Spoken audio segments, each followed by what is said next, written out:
So a few of you have asked, how does the Model X fit with the Model 3 in a tight garage? You may not know, but we have a standard 2-car garage, 20 feet by 20 feet, and we also have this steel rack, which is about 2 feet in depth. So that gives us about 18 feet in length here. And it gets pretty tight, but it fits. With the Model X being this long, we still have, I would say about 6 inches in the rear and 6 inches in the front. Not much space, but most of the time, Summon does work. It depends on what stuff I put on the bottom there, but it does work. Occasionally, it doesn't pull up all the way because I believe the minimum is like 8 inches or something like that for Summon to work. But occasionally, it does pull up pretty close up there. So I assume that's probably like a feet. Tesla seems to be on the safe side when it comes to Summon and getting close to other vehicle. And you can see the massive space between the two of the car here. We do try to park it diagonally. So the Model X, if it's on the left, it would pull towards the left, and the Model 3 would pull towards the right. And we do have a significant amount of space here where we can actually open the door with no issues at all. I'll show you guys that right now.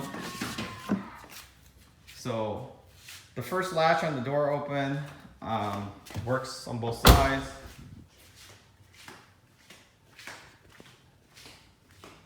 Definitely a lot of space here. We can actually do the double open hinge where you have more space to get out of the car. With the Model X, it does have sensor.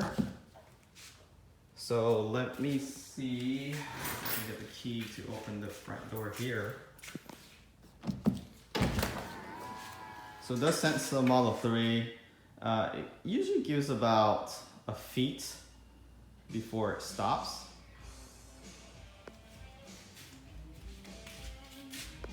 And you can just close the door.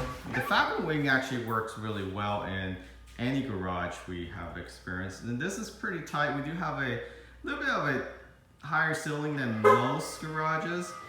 But even if we didn't, if you preset the Falcon Wing door to open all the way at this location, at your garage location, it will open all the way. It still will detect object, but it will take bigger risks in opening the Falcon Wing door. So this is fully open. We didn't have to hold the open button for longer periods to keep it that high. Although the left side, we do have a tighter wall with all those equipment on the wall there. So it does take more of a precaution opening it a little bit slower. And that's how far it goes, but depends on how I park the car. If I park it a little bit to the left, it will open all the way. So I would have to manually hold the button for it to open all the way. And you can see it's pretty tight, but I do have at least a few inches there. And now it's fully open in a very tight garage.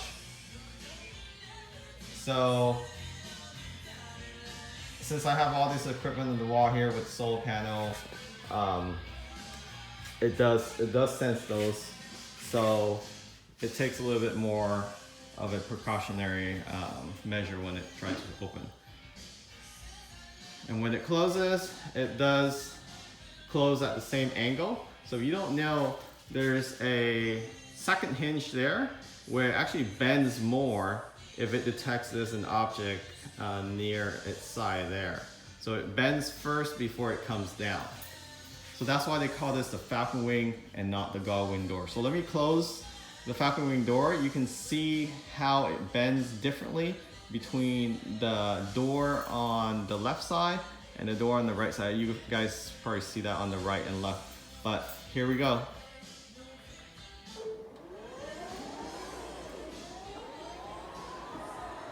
See how the door on the left actually bends a little bit more versus the right before it came down. So we really don't have any issues with the Falcon Wing opening in a tight car garage. This is just a basic 2-car garage, 20 feet by 20 feet. We do lose about 2 feet up front because of the rack for storage. But the width works just fine, especially with the Model 3.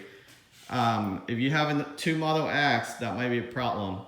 Even the Model S, you still have a good enough space here. When we had the loaner, we parked the Model S on the right here.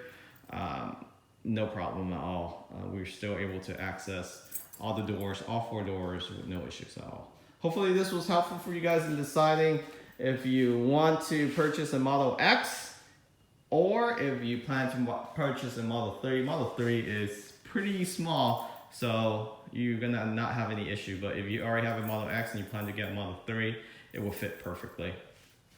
So here it goes to the matching cars, both per white. Although, if you haven't already noticed, the Model 3 has a little deeper, more metallic look than the Model X, because this paint was done, I believe, in the earlier VINs, where rumor was that Tesla had more flakes in these earlier multi-coat pearl white than the current. So it looks a little bit less ultra white versus the X.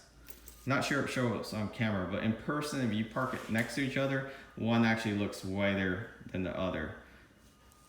But I believe Tesla has corrected that in their current version of Model 3. But we kind of like the more flakes in the 3.